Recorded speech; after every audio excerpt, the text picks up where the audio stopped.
আসসালামু আলাইকুম ওরহমতুল্লাহ বরকাত। আপনারা দেখতে পাচ্ছেন আজকে বাথরুমের একটা ঢালাইয়ের কাজ অল্প, আলহামদুলিল্লাহ অনেক কাজ চলতেছে।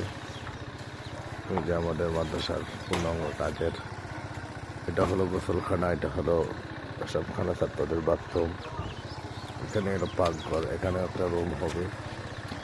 সব কিছু টিন দিয়ে, একটু বেশি চাপ নেওয়া যাবে না। আপনাদের দোয়ায় আলহামদুলিল্লাহ আমরা মাদ্রাসায় যেন ছাত্ররা বের হতে না পারে এই ব্যবস্থায় আমরা সামনে ইনশাল্লাহ করবো। পূর্ণাঙ্গ 24 ঘন্টা গেট তালা থাকবে, যেখানে অনেক ছাত্ররা চলে যায় গাইড দিয়ে। আমরা অনেক বিচারে যে 24 ঘন্টা তালা বাক্ত কিনা আমরা ওই ব্যবস্থাই করতেছি। ইনশাল্লাহ আপনারা দোয়া করবেন এবং ভিডিওটা শেয়ার করে দিবেন এবং সহযোগিতায় এগিয়ে আসবেন যতটুকু। এগুলো সদগাই জারিয়া কিয়ামত পর্যন্ত কোরআন যাদের জন্য 8,000 মাখলুকাত দোয়া করে, মাছ দোয়া করে, হ্যাঁ পশু পাখি দোয়া করে মাগফিরাতের। সবাই ভালো থাকবেন, ভিডিওটা শেয়ার করে দিবেন।